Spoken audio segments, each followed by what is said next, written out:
our social director. All right.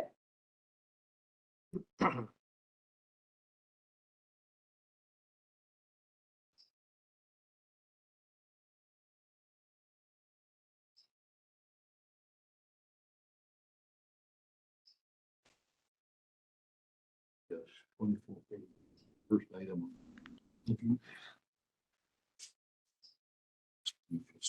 Yeah. First, of course. Okay. All right. It is now 6 p.m. and we will begin our regularly scheduled board meeting. Allison, please take roll. I don't think roll call comes. Yeah. Oh, it does. Okay. We have two board member requests for absent attendance remotely. We need to consider them separately. One is Director Curtis and one is Director Ulrich. Me to read them and have. Yes, go ahead, please.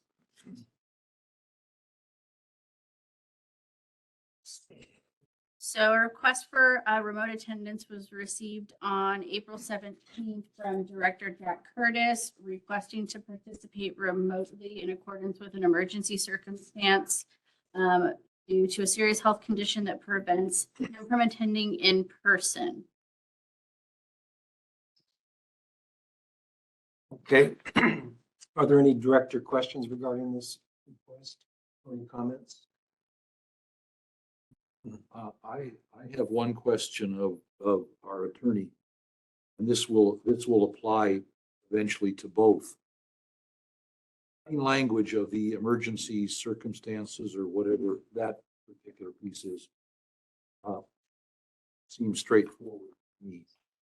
Is there anything in 2449 that would allow the board to exceed by majority vote, to exceed number of allowed emergency circumstances or just cause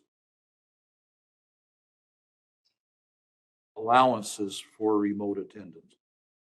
Or anything in the bill that gives us that discretion? Are you asking if the numbers that are written into the bill, there's different situations, number of months versus percentage? 3 meetings of one type and 2 meetings of the other. Do we have the discretion to vote to allow more than 3 of the one type or more than 2 of the other type? I believe the answer is no, but I would have to confirm, research and confirm, but from my memory of reading the bill and the research, the answer is no. I also have a general question regarding the tabulation of the absences during a certain period of time. Each of us don't really keep track. So is this something Allison would be doing? That's all I had. Okay. Any other director comments? I have a follow-up question. Have either of these directors, Director Curtis and Director Ulrich, exceeded their number of, I guess they couldn't have by this time. This is only the second month this has been in effect. So we're clear to vote yes. Okay. This is Director's second request. And then this would be Director Ulrich's first request. Okay, that being the case, I hear a motion. I'll make a motion to approve Director Curtis's. I'll second that. I have a motion and a second. All in favor? Aye. That's not a roll call, is it? Okay. And the second request from Director Ulrich. Go ahead and read that. And then we have our second request also received on April 17th to participate remotely due to emergency circumstance from Director Ulrich due to unexpected movement travel requirement for business purposes. And just to clarify, this would be non-district business. There's no real category for acceptable emergencies. It's all our discretion, correct? That's kind of what I was pointing at before. Do we have Right, language about about just cause and you vote to override that plain language. You cannot vote to override the language. The answer is no. Emergency circumstances, which is what this was submitted under, means a physical or family medical emergency that prevents a member from attending in person. Just cause means the following. So in terms of emergency circumstances, the meaning is physical or family medical emergency that prevents a member from attending in person, period. Okay, and the just cause, I presume this one is under just cause. This was under emergency circumstance, Okay, whichever template. so that's in the 3 times.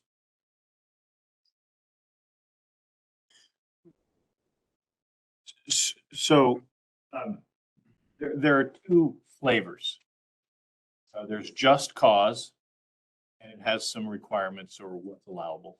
And there's emergency, and then there's 2 of those allowed per year.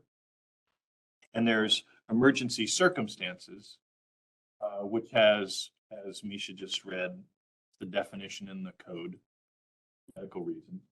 And numbers per year are a little bit squishy because it's no more than 3 consecutive months, but it's also no more than 20% of the total meetings per year. It so happens that Allison and I have looked at the calendar and we have 12 meetings, a couple of special meetings, a committee meeting. It would be reasonable to assume that we as an agency have 15 sorts of obligation meetings per year. 20% of those would be 3. So without trying to split hairs, and That's for the medical. that's for the emergency circumstances. So there's language that talks about emergency services. There's language that talks about just cause. And in numerical terms, you get 2 just causes per year, if allowed by the quorum in place. And you get 3 or 20%, but let's just call it 3 for working purposes. You get 3 emergency circumstances per year. Those are the 2 categories, the 2 flavors of requests. So this is Jack Curtis's second of emergency circumstances. So 1 more of his. And this would be the first of request from whoever the side. But both requested remote attendance under emergency That circumstances, is correct. not just cause. That is correct. Misha, are we okay to address the board members the board member who is not here tonight, who is requesting emergency circumstances? I mean, they can attend, well, what do you mean? If I were to ask the director, would you like to recategorize his request under just cause? Would his reason for not being here due to emergency business travel, would that be just cause? No. So, It's not district business. I think it doesn't fall under just cause. so then it could not be categorized as just cause or emergency circumstances. That is correct. So how does the board want to move on this? So it said emergency Circumstance. travel Those purposes. purposes. Okay. One last question.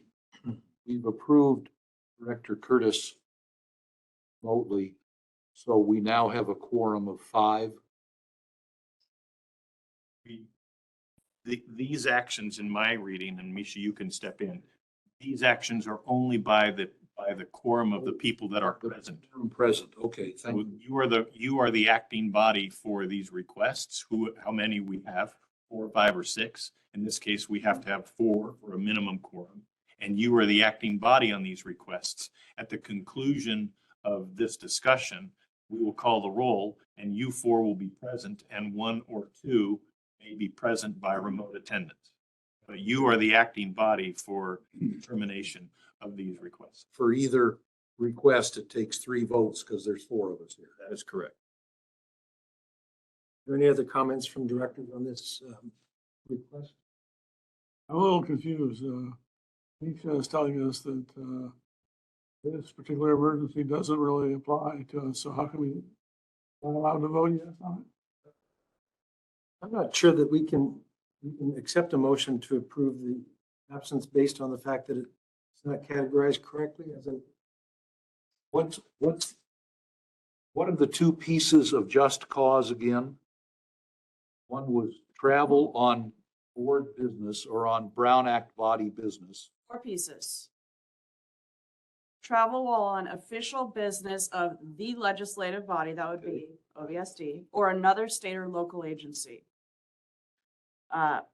Number 2, a need related to a physical or mental disability as defined in certain code sections, not otherwise accommodated by ADA access.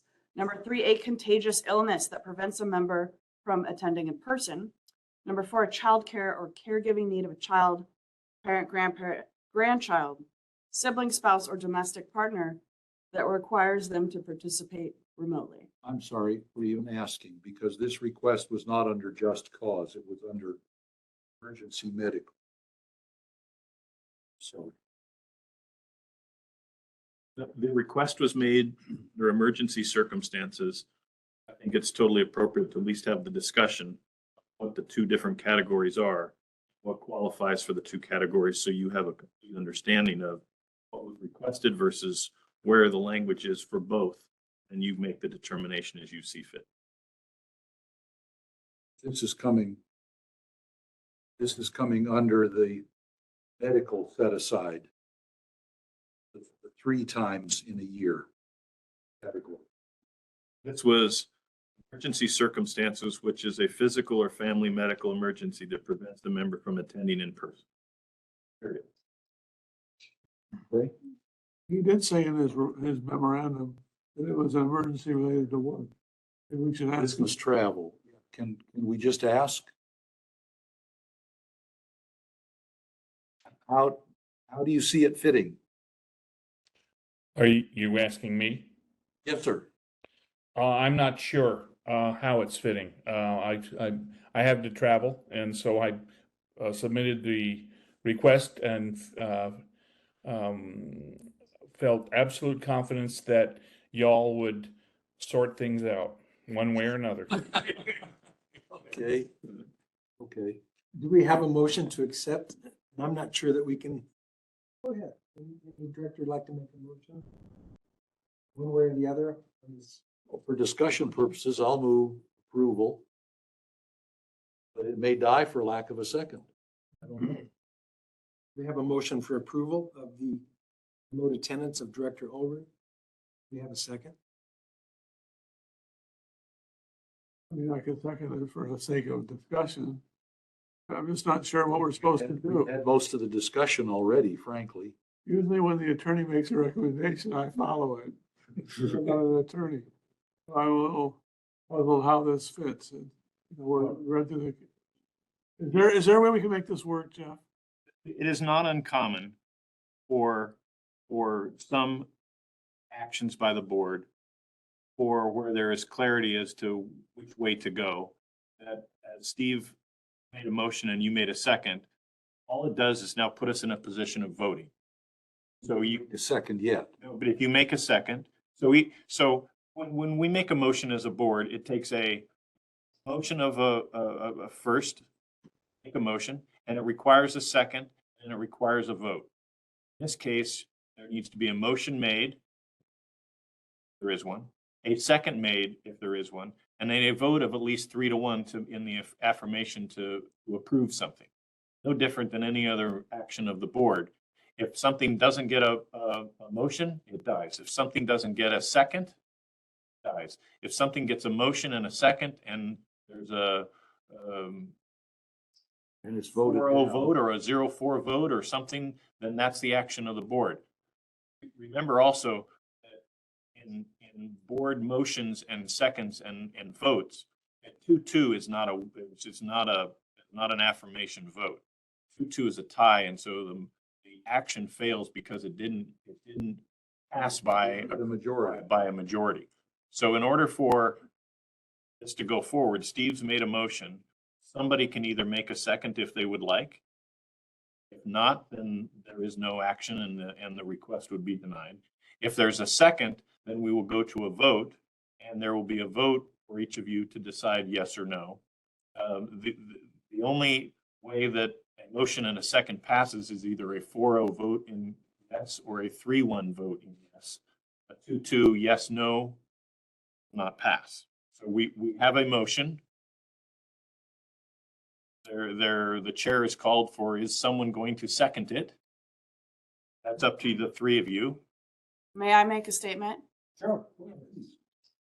I would like to just gently remind everybody that this is part of the Brown Act.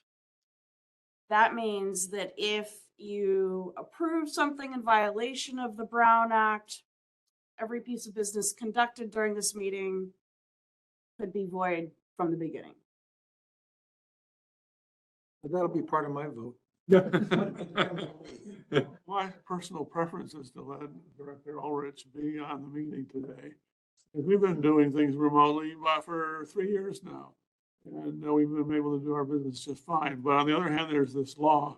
And my reading of the law is that, not being an attorney, is that it doesn't apply to this case. And now the attorney's kind of telling us the same thing. Plus, the additional hand grenade that our rest of our business will be invalid today. So, And if you don't get a second, then the request is not approved. I understand. So I feel bad for Bill. Bill can attend but not deliberate and vote. That's what happened. that's correct.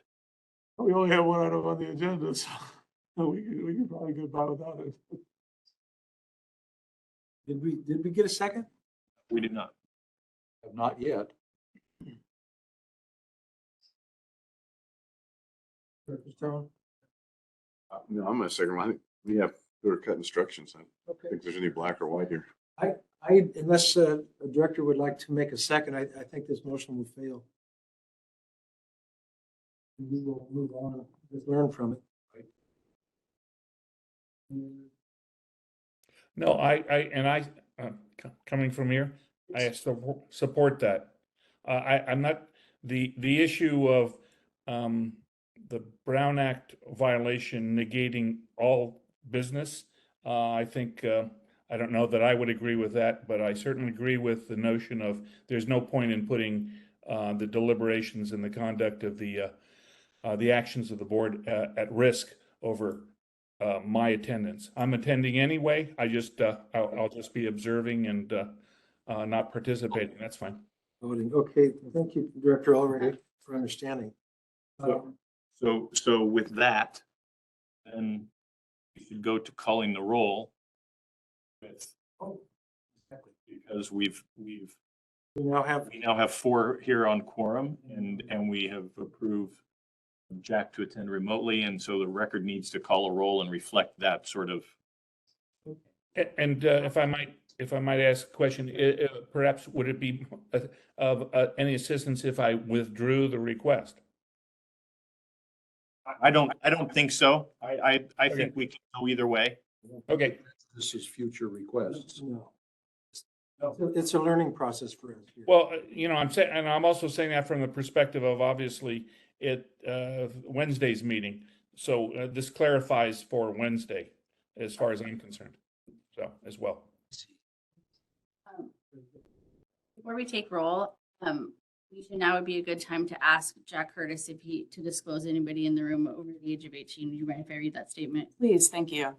Jack, I have to Yes, read ma'am. this in compliance with AB 2449.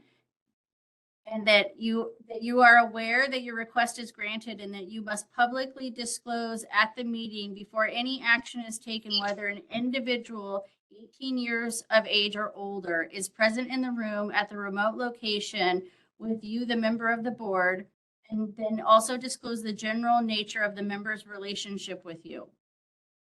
Is there anyone in the room with you that's over the age of 18? Door is open. Okay, so nobody's standing actually in the room with you though. Yes, ma'am. And for the board's sort of discussion, the purpose of that statement is to sort of comply with the Brown Act in terms of understanding who is present with a board member in a remote location and making sure that that's disclosed so that there's no ambiguity over input, conversations, anything else that's going on. The goal is to say to the public, to our constituents, to somebody who's watching, you four were here, Jack was there, and nobody was in the room sort of discussing or taking part in the discussion on his end as well. So that's the overall goal of the Brown Act and what they're trying to do. Thank you for the clarification. Allison, please take roll. Director Quillisi. Here. Director Stone. Here. Director Pintosh. Here. Director Curtis. Yes. And Chair Berg. Thank you. Would you please join me in the Pledge of Allegiance?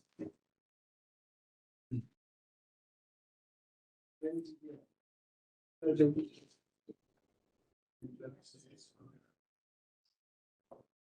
Stands. Justice for all. Thank you.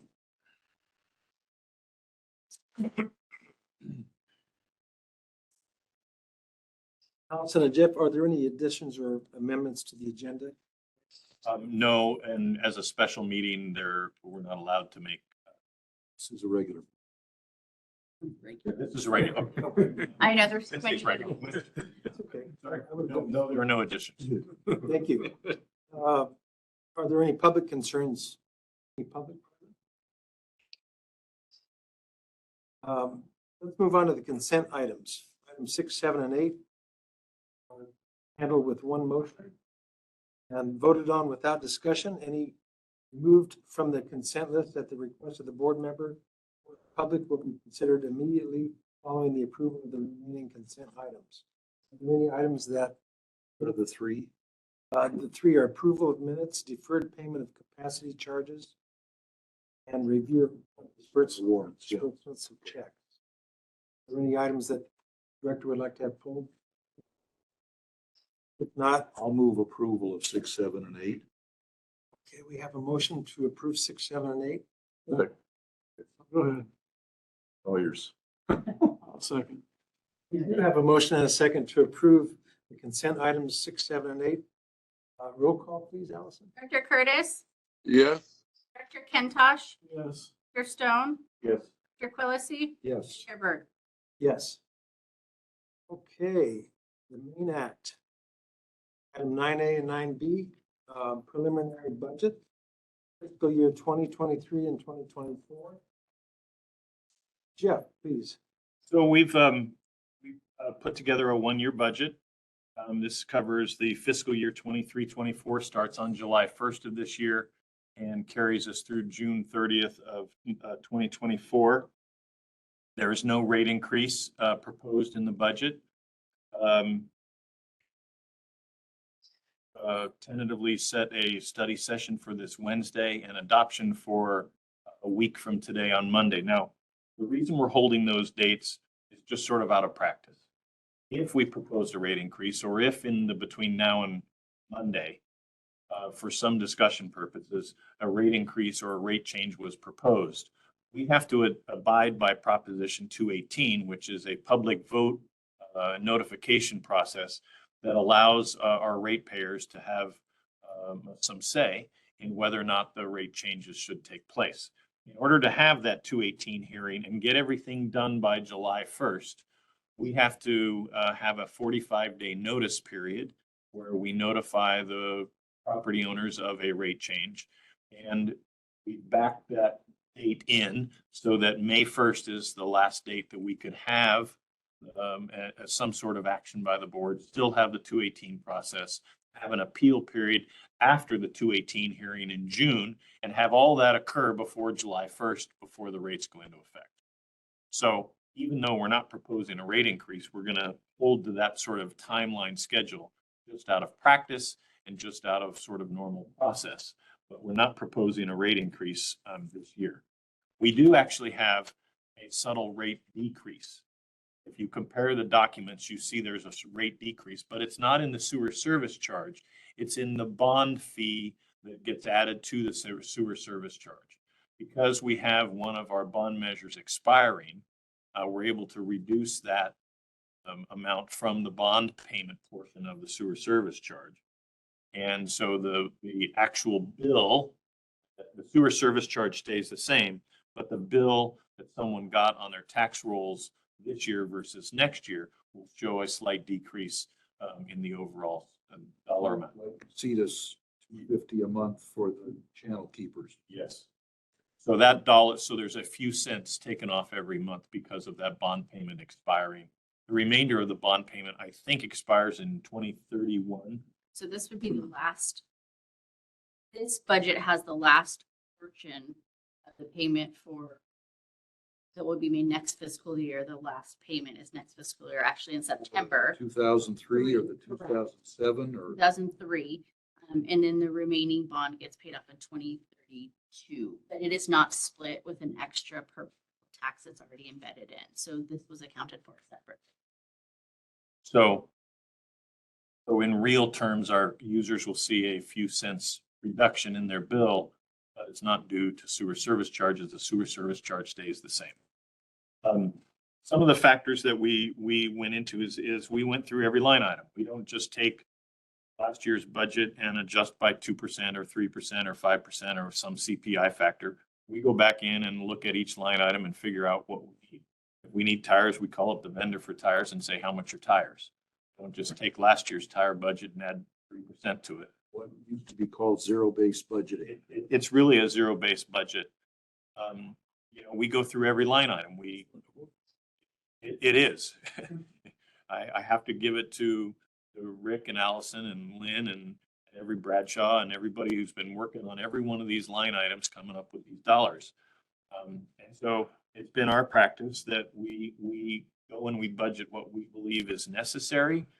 And throughout the year, we continue to make choices, that are really necessary. And the goal is to be under our budget and be over our revenue so that at the end of the year, there's a little bit of money that goes back into the reserve accounts to cover, the future. And we've done that 10 years in a row. One of the things on the revenue side that is happening right now, a couple of things. All of the property valuations going up, all of the home sales, we get a portion of property tax revenue, a small portion of property tax. That's not sewer service charges. It actually comes through the property tax bill. It's actually the property tax. A portion gets spread out to a bunch of special districts. Property tax doesn't just go to the state, the county, and the city. It goes to all the special districts and everybody gets a little 0.0005% or something, some little number. With all of the property valuations and the sales, that number is going up. We have a discussion every year about how much should we increase it. Well, we're conservative because we don't want to overguess. Lots of homes are going to sell for high dollar amount and property tax revenue is going to go way up. Under Prop 13, how that property tax gets calculated. And so that number is increasing and we're just conservative on underestimating that additional revenue. Not trying to hedge our bets. We're not trying to undercount something. We're just conservative in saying we don't know what's going to sell and where the property tax is going. We increase it every year based on where it was, but we don't get crazy with trying to over predict what that number is going to be. So there's always a little bit extra revenue in that account. And I think that's a good thing that we don't overguess what that would be. The second piece is, and it's a couple of pieces. One is if people don't pay their property tax bill, we don't have to do the chasing them down and pay their delinquent property. Tax assessor does that. So if people don't pay their bill, well, some interest and fines accrue on those individual property tax bills. And when then those are paid, we get some of that proportion. And we see where it is each year, and we just don't try and overguess where it's gonna go. So there's usually a couple of bucks that, you know, we underestimate our revenue on that. The third piece of revenue that we have to deal with, and it's one user, and that is Pepsi. Pepsi is two businesses. It's Pepsi, and it's also Dairy Farmers of America. DFA, they're in the same building, the building's split in two. DFA is a conglomerate business arrangement between Starbucks and Pepsi to produce the little glass bottles of mochas and lattes and refrigerated drinks that they sell in grocery stores under the Starbucks label. That's made by DFA. And so they bring in the milk and they bring in the coffee, and they put together those drinks and ship them out of this Pepsi plant. Not too long ago, this Pepsi plant shipped every one of those little glass bottles west of the Mississippi. Huge facility. But they'll make milk-based products for a while, and then they'll switch to almond milk, and based on their needs in their business, they switch back and forth to what they're making, and what they dump to us in terms of total gallons of waste and the contaminants in that waste changes every month. So their bill isn't purely based on gallons, it's based on pollutant levels too. And so if they push really hard on their volume and they push really hard on their pollutants, their bill goes up and they pay penalties on top of their normal allocation. Again, try and estimate something, but we try not to guess too high about how much they're going to go overboard, because it's not, I think, appropriate to sort of predict somebody's going to go into penalty phase. So there's a little bit of a cushion on the revenue side from those sources that we know about in the budget, but we think it's prudent to just be a little conservative and not try and guess somebody's penalties and then be off. Because if they shut down, they still have to pay their base bill, but they don't have to pay their penalty if for whatever reason they decide, hey, we're gonna abide by the rules this year. We don't want to have a big budget assuming they're gonna throw us extra penalty dollars if it's not actually sort of it's in good business. So those are some of the things in the business. Comfortable with this budget. Guys have done, and the staff has done a great job in looking at every line item. We're trying to be cognizant of all the costs that are out there. We'll have a little slide on Wednesday that shows our sewer service charges in relation to our neighbors. For some years, we were on the higher end of those charges historically, 10 years ago. And then Fillmore and Santa Paula jumped way ahead of us because they hadn't set aside reserve funds to do their plant upgrades. We're at $58 for sewer service alone. And Santa Paula and Fillmore are in the 90+ range per month because they had to build plants from the base ground up and had no reserve funds. Extra money comes in slowly from service charges.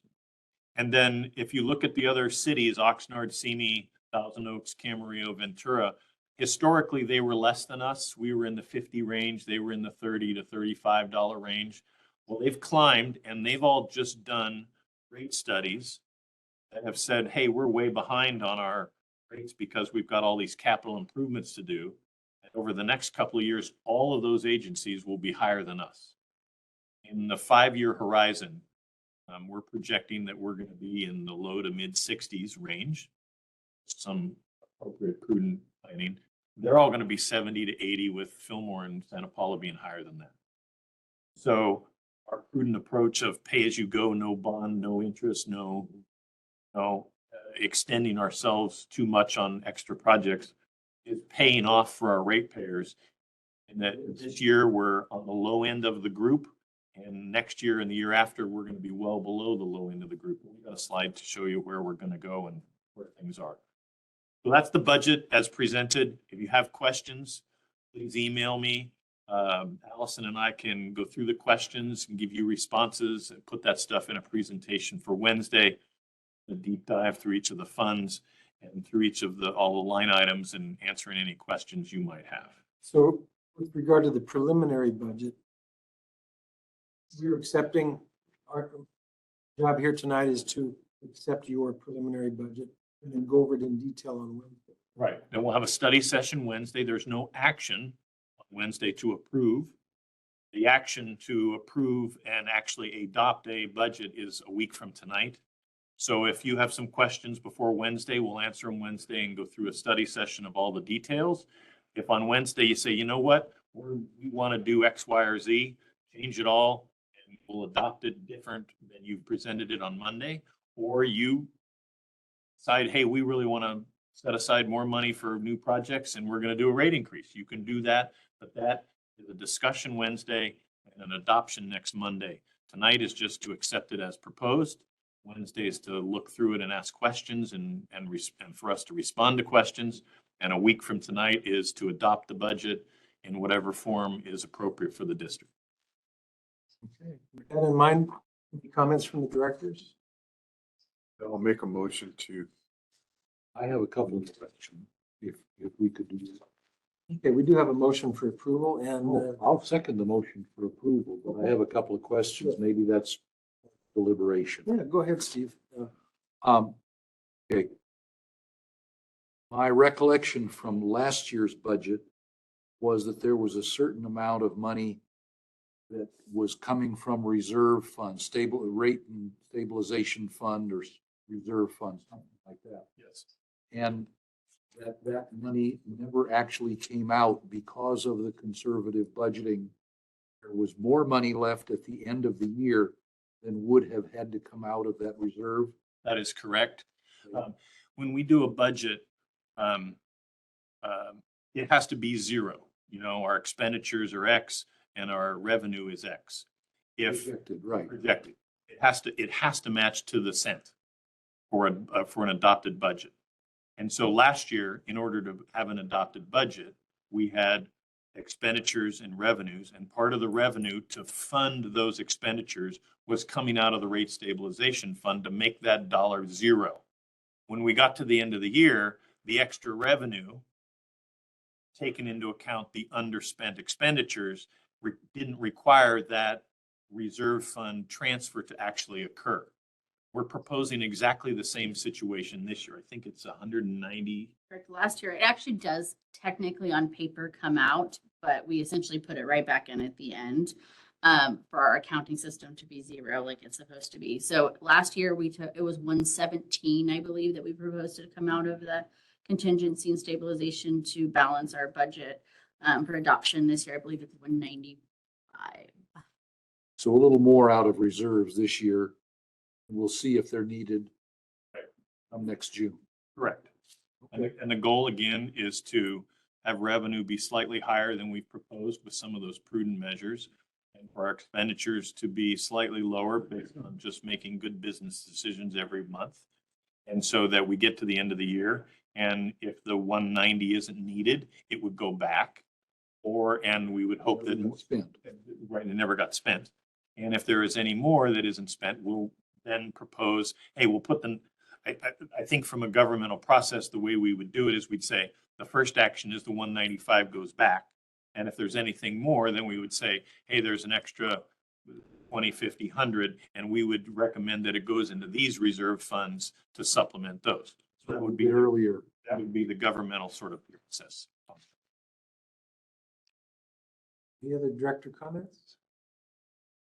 This might be a good time to entertain a motion.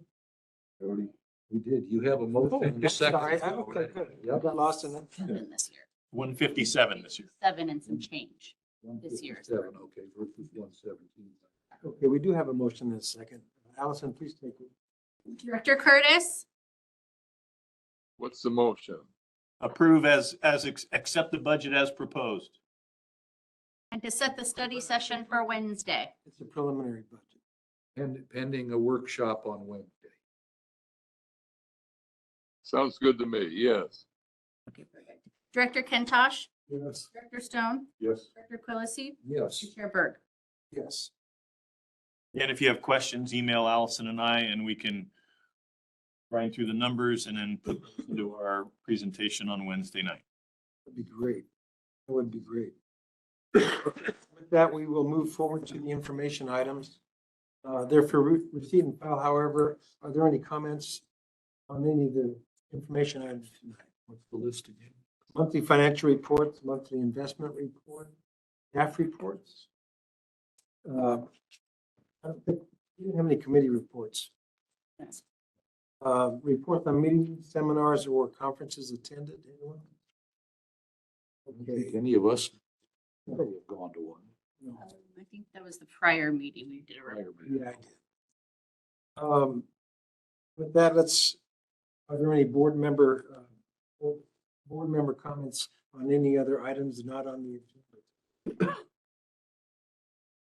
In the receive and file, I want to thank the operations folks again for all the great photography that's going on down at the plant. We've all had a tour of the plant. We know there's a hellacious amount of stuff down there. And seeing it come together in pictures is much better than just the prose that says we're doing these things and will be done in June or whatever. Very helpful. Thank you. Jeff, any comments tonight? Sure, just a few things. Tomorrow, we're having a end of winter. The sun is out and the sky is blue and Flo is dropping staff appreciation barbecue. So people are going to pitch in and do a little barbecue and have a lunch with everybody. And, you know, it's a lot of great work to get us through the winter and the little staff appreciation barbecue. They talked about it a little bit in the ops report, and I just wanted to highlight it because it's sort of it's one of the anomalies in our business. We had some sort of coagulant dumped on us in our Little Santa Ana pump station. So the Little Santa Ana pump station is over there on the west end of Santa Ana Road, and it serves a little community up past the little mini mart there and a few homes on the south end of Burnham Road. It's a small area. Side of Oakview. Way west side of Oakview up against the lake. And what was happening was we were getting this, literally the guys described it like jellyfish-like coagulant substance on the surface of the water in the Santa Ana wet well. And the pumps were pumping it, and then it was getting in the force main, and it was sliming up the walls in the force main, to the point where our flow rates were dropping on the Santa Ana pump station. So we've taken a sample of it and sent it off to labs under a priority pollutants sort of testing to figure out what it is. We pigged the force main a couple of times and, you know, pigged out the slime, and the flow is back up to normal, and it's kind of gone away. We don't know what it is. It's some sort, and it was a clear gelatinous, like jello, long stringy stuff on the surface of the water in the Santa Ana lift station. Never seen it before. Alien life? It was some kind of polymer coagulant dump that somebody dumped in. We don't know what it was. We've tested it. It smelled like it had a hydrocarbon sort of smell to it. But we're still looking into what it was. It's gone away. We saw it there for probably 3, 4, 5 days, maybe better part of a week. Pigged the lift station a couple of times, and flow rates have come up. But it's highlighted one of the issues that we have at Little Santa Ana. Little Santa Ana is a small wet well. It's small pumps. And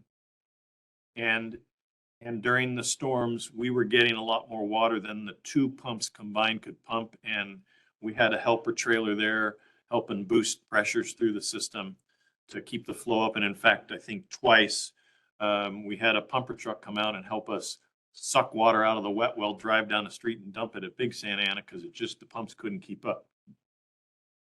Situation's going to get worse because the lake, Casitas, wants to connect up the lake to our system, which will be into that system. The lake doesn't have a sewer system. They just suck out of all of their little wet wells with a pumper truck, drive down to the plant and dump it. And they've been doing that since the 60s. They have done a technical study to say, hey, we're going to put in a pump system for their water park and their camping grounds and pump the water to us, which will intercept into that system. So combined with the storm flows that we saw, Your own little sewer system. they're building on Run it down the hill. right by past the winery, come down the hill and sort of dump into our system right near the corner market there, right by that little triangular street. So the problem is that we're going to get more flow to that system on top of what we're already getting. We're going to ask Casitas to fund a portion of an upgrade to the plant, to that pump station. The little Santa Ana. Little Santa Ana, based proportionally on their share of adding to the flow. So we've had some preliminary discussions with an engineer to help us build a bigger pump station. It gets complicated because you got to kind of build it while you keep the old one in place. And so it's not just do something nice and easy. It gets a little complicated, from a build perspective. But we've got a scope of work. We're working through some details, but I'll probably come to you at your regular meeting in May, which is the 22nd. And for approval to start down the process of upgrading that pump station, bigger pumps, bigger wet well, handle the future Casitas flows, kind of bring it up to date a couple of decades. So we're working on that. One of the items in your package was a newspaper article. I think it's item 15 about septic systems around the valley and some of the pollutant loads that we're seeing from all the additional rainwater. It's generating some conversations. I had 2 today. There's several other groups that are interested in finding out some facts and having an honest, fact-based conversation in the valley about septics that are overflowing and causing issues with their local creeks. So our position has always been, if we have an expertise in a system that can assist in protecting the ecosystem and help people out, great. But it can't cause our current ratepayers any harm financially to have them put the bill for something new, that those new systems need to come with funding in some way or another to do it. And we also don't have any regulatory authority to make something happen. And so if something is forced, well, that has to come from city, county, environmental health, or regional water quality control board. So we're happy to participate in conversations and be part of the solution, but we're not the bus driver and we don't have the money, and there's not a bag of money to go do something to enhance something else. But there's some conversations starting. We'll bring forward some discussions in May. The state does have some money available for severely disadvantaged economic communities, and they're putting together a program where basically areas like Casita Springs could put in a system entirely funded by the state at no cost to us or the property owners. We had a conference call today with state about that, and we're more than happy to be part of the solution, but we're not the regulatory guys and we're not the bag of money guys. So that's happening. That's about it. Hey, Jeff, thank you.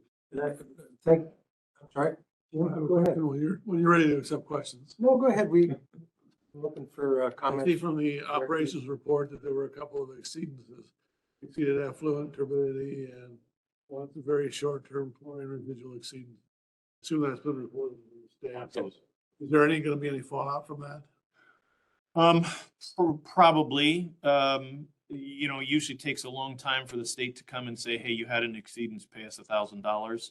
Did you lump it together with the other things that happened? They usually do, but they're pretty good about calling us and saying there were a lot of exceedances going on statewide during the rains.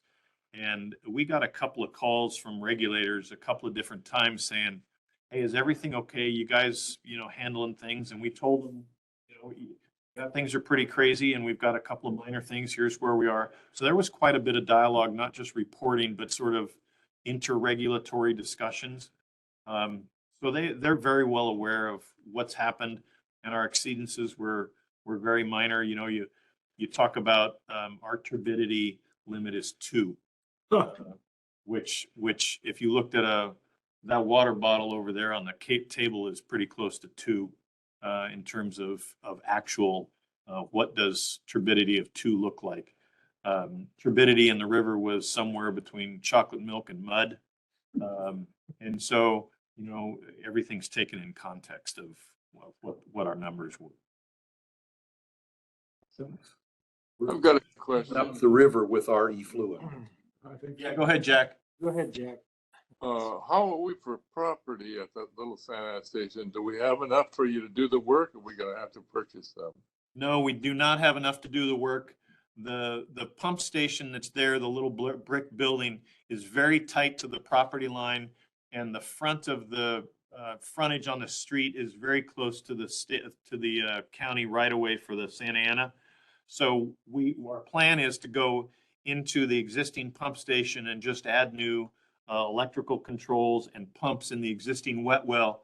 And then we're looking at how to fit a larger sort of surge wet well off to the side and where would be an okay place to put that. So we won't dig a bigger hole in the pump station. We'll kind of do a supplemental side chamber for additional flow. And we're looking at right-of-way options for that.